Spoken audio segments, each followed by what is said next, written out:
We'll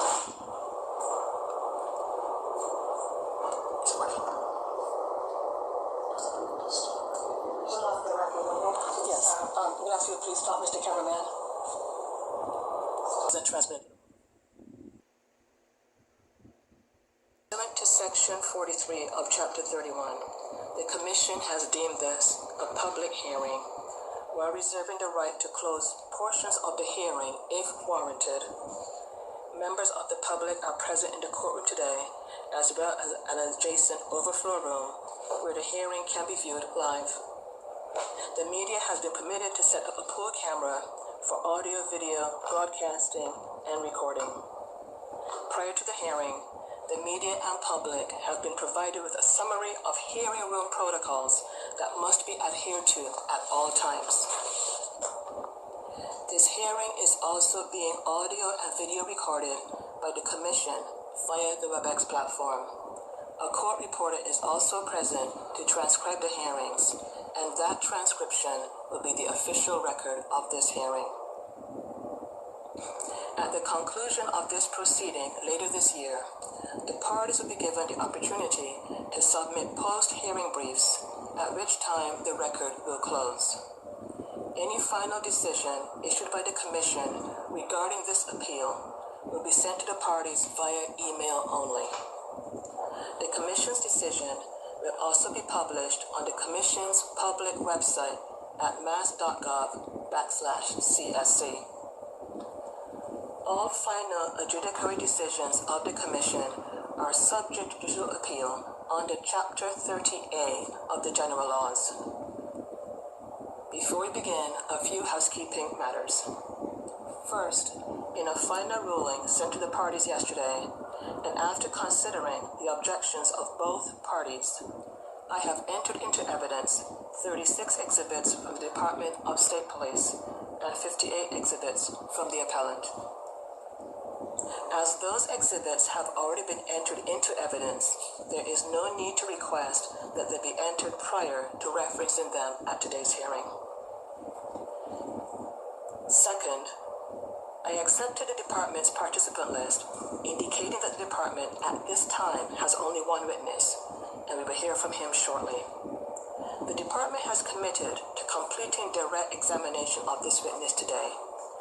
It is the Commission's expectation that the appellant will complete cross-examination tomorrow, with the option of recalling this witness in October if necessary.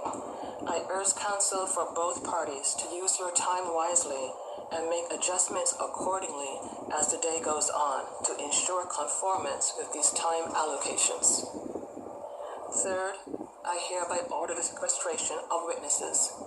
Any individual who is a potential witness in this matter may not attend or view any part of this proceeding until the conclusion of their testimony. Fourth, counsel for both parties have been allotted 15 minutes for opening statements. Since the audio is being captured by the table microphones, I'm asking counsel as well as witnesses to please stay seated while speaking, to speak loudly and clearly, and avoid any crosstalk. Please allow questions to be completed before objecting. At this time, I ask that counsel for the Department of State Police proceed with an opening statement, to be followed by an opening statement by counsel for the appellant. I will ask Mr. Quinnen to please keep the time. Commissioner McClellan, may I just make a statement for the record regarding the procedure?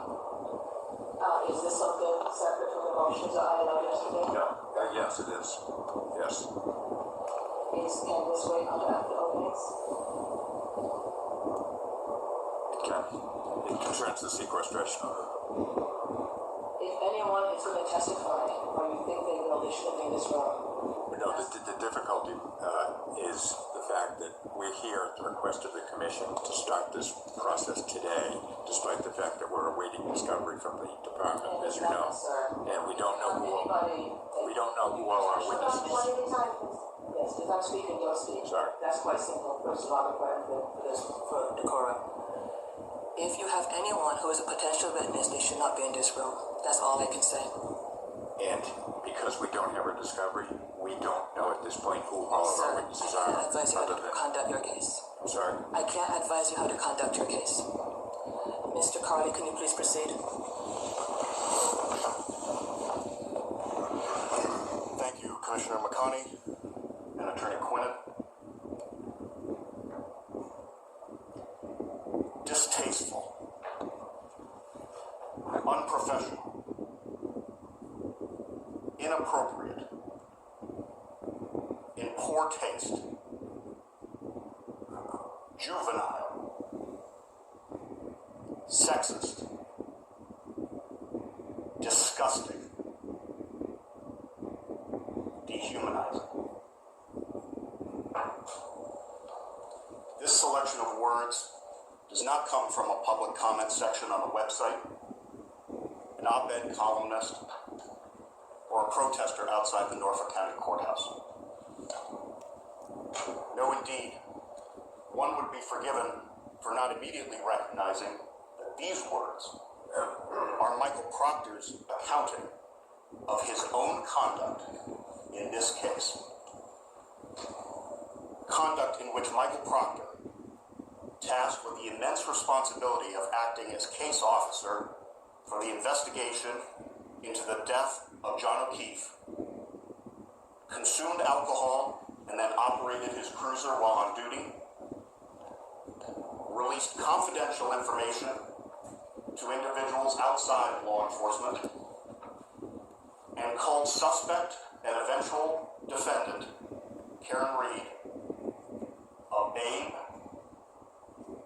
a nutbag, retarded, a whack job. She's got a leaky balloon knot, leaks poo. A woman who shits herself with no ass. She's fucked. A cunt.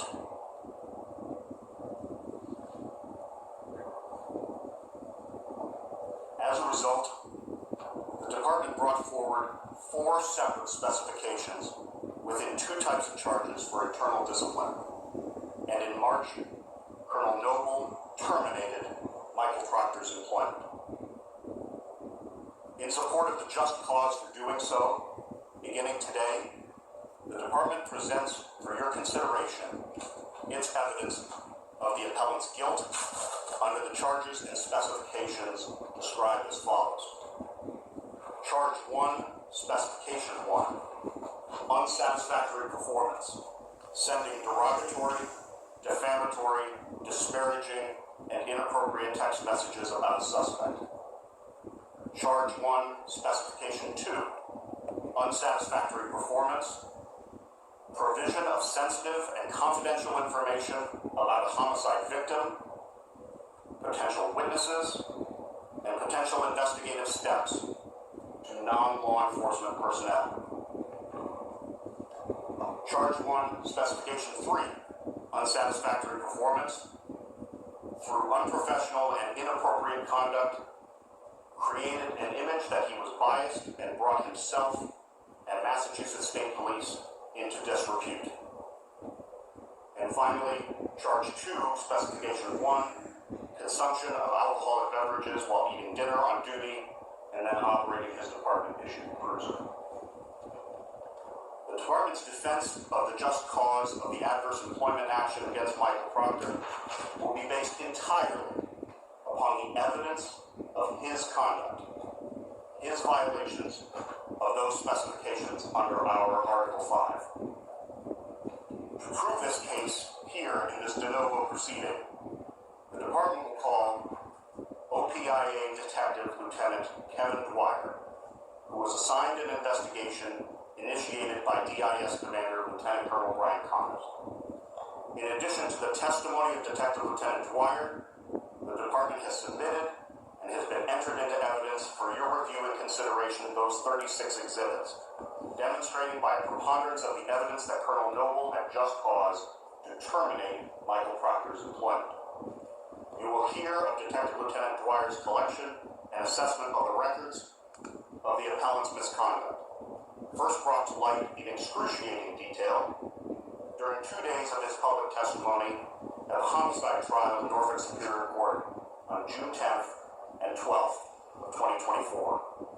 You will have the opportunity to hear the appellant read in his own voice his vile, misogynistic statements against the woman accused of and tried for the death of Officer O'Keefe.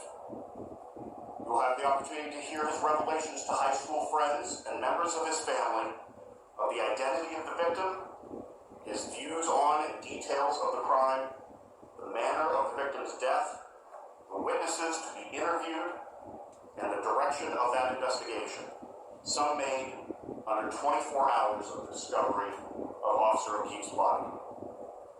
You will hear his own characterizations of his conduct that I quoted to you before. And you will hear his admissions under Charge 2 that while he was on duty, he consumed 1 to 2 beers with an officer from Hampton Police and then drove the 2 of them home. You will be given, in addition to the video recordings of that public testimony, transcripts of the appellant's own words for your review and reference, a summary of Detective Lieutenant Dwyer of his misconduct, of Michael Proctor's misconduct as revealed during the trial, pay station, administrative duty roster, and AVL data collected by Detective Lieutenant Dwyer, corroborating the appellant's account of his alcohol consumption while on duty, the statements and admissions by the appellant at his OPIA interview, and Detective Lieutenant Dwyer's conclusions therefrom, as well as the criminal trial exhibits themselves containing the appellant's messages. You will also have available for your consideration the findings and resulting recommendation of the department's internal trial board, as well as the limited selection of public reaction to the revelations of the appellant's behavior.